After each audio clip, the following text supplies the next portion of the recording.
Hi guys, another trusted review here from Tesla owners of Silicon Valley. Today I'm going to be doing an install, but actually going to be a little different. I have Tony from TeslaShields.net is actually going to be helping me do the install. It's a company that has a number of different accessories for your Tesla. And what's really cool about the company is if you're in the Bay Area, they actually do a lot of the installs and it's very reasonable. So today we're going to be doing the tilt screen for my Model Y, and as always we'll be going through the product, installation, functionality, and then the value, and then at the end, of course, we'll summarize it all. So if you're not a subscriber to the channel, subscribe, and without further ado, let's get started. Guys, all right, so this is Tony and from Teslaupgrades.net. So he's going to give you a quick overview on what we're going to be installing here and the company. Take it away. Great, thank you, Ted. As Ted mentioned, this is the kit that we will be installing. It is the screen rotation bracket, and as usual, we order about 100 of these, per month. And I have done many and many installations already. The screen rotation bracket upgrade is one of the best upgrade you can have, because once installed, your screen will tilt towards you, and you have a better line of vision when you're driving. And of all the upgrades, this is the one I would highly recommend it. And right now we're running a promotion, install in the Bay Area, parts and labor included, for $170. And these are the two that you need if you want to do it yourself. So it's a simple kit by Husky, and a small pick, and a shim. And let's get started. Okay guys, first step is go to your display and put it in screen clean mode. So so we got that done. You can see Tony is sitting here next to me, and I'll show you the bracket that we'll take off next. Okay, so I'm going to show you guys underneath the screen. This is step one, is a bracket, a panel. And you can see that little lip right there. It's actually a temperature sensor in there. So Tony is going to take a pick. Is that what it's called, a pick? Yes, it is. Okay, and he's going to go, and there you go. You can see that tool. And we'll link to those Husky tools that he mentioned earlier in the video so you can see. So you put it in there. It does take a little bit of force to sort of come out. All right, and then that's out. And now the next step are these two screws that we're going to take out, right? So we have to remove the screws on either side. So we'll do that now with a 10mm socket. Okay, we're going to be removing the bolts. We actually already had this one out, so we took that one out. And now, again, with the 10mm socket, we're going to take the one on the other side. So don't use power tools when you do this. Just use a socket. And so we'll remove this, and then we'll show you the next step after we're done with this. Okay, with the two bolts out, the next step is to push the screen out, and the way to do that is use a fist. So use a fist, get behind the display, and on each side you want to force, well, just make some pressure, like use the side of your fist to sort of force the screen out.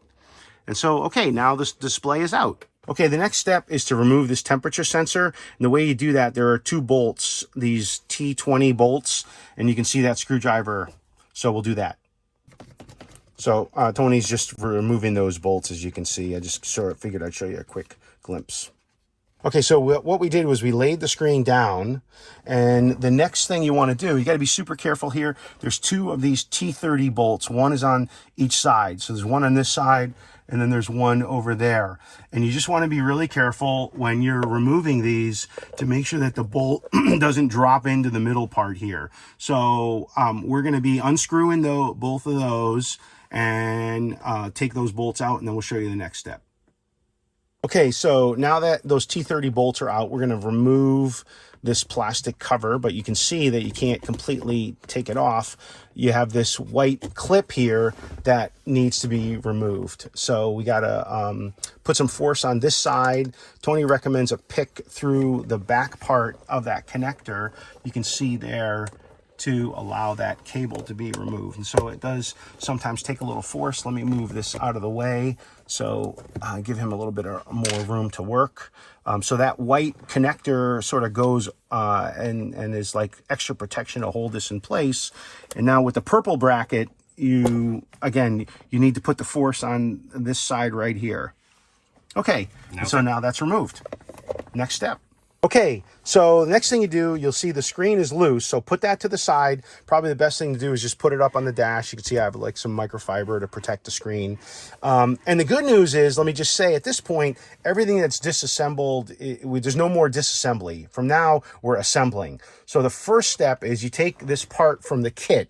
It kind of looks like a horseshoe, and you're going to insert it into the slots there, and we're going to use these bolts. What size bolts were these originally? 10 millimeter. 10 millimeter. That was from step 1, and then you're going to put them back in the holes underneath. So we'll show you that step next. Okay, next step. So we got the bracket in here, and so this is the actual, this is part that does some tilting. So what we're going to do is we're going to move it to one side, and you can see we sort of push this side back. And so now we're going to put those bolts in. That was the bolts from step 1. And Tony, you recommend these should just be hand tightened? Correct. At this stage? Only. Yes. Okay. And so you move it the other way to put the other bolt in. So at the end, do you sort of tighten these fully? Tighten fully. At the end. But for now, you just want to hand tighten them. So you can see he's put both of those in. Okay, great. We'll go to the next step. Okay, just to be clear, hand tighten just to start, but now you ultimately want to use a wrench to fully tighten them. So just to point that out, make sure you're not confused. And the next step is we're going to put the new housing in, and this replaces the original. So you remember we took this off in one of the first steps. So put that to the side, and what you want to do with this bracket, you want to sort of tilt it to the left. You need to feed the wires through the new housing. And then you need to use a little bit of geometry here to kind of get it over, but we found that tilting it to the left is best.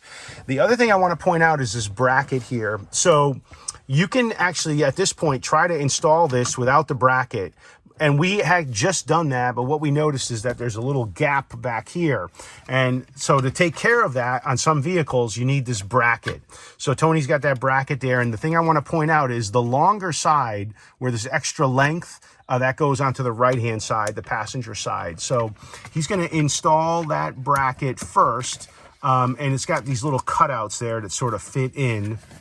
And then once that's in place, you need to maneuver the housing to sort of snap in, and you can see there's a few tabs right on the top there, and then also on the bottom. So you need to do and kind of work it in to ultimately fit.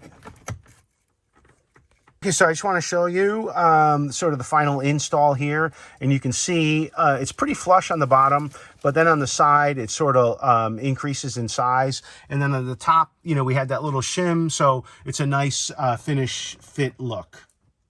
The next step is to attach one of these two panels to the temperature sensor here. And so just to point out, this one here is going to be for newer vehicles like 2021 and newer Model Y and 3. And then for older Model 3, you're going to need to use this flat one. But since this is a 2022, we're going to use that panel. And what we're going to do is just use these T20 screws. These were original when we took the temperature sensor off. So we're just going to put those in now. Okay, the next step is to take this screen mounting bracket, which is going to attach to the back of the display.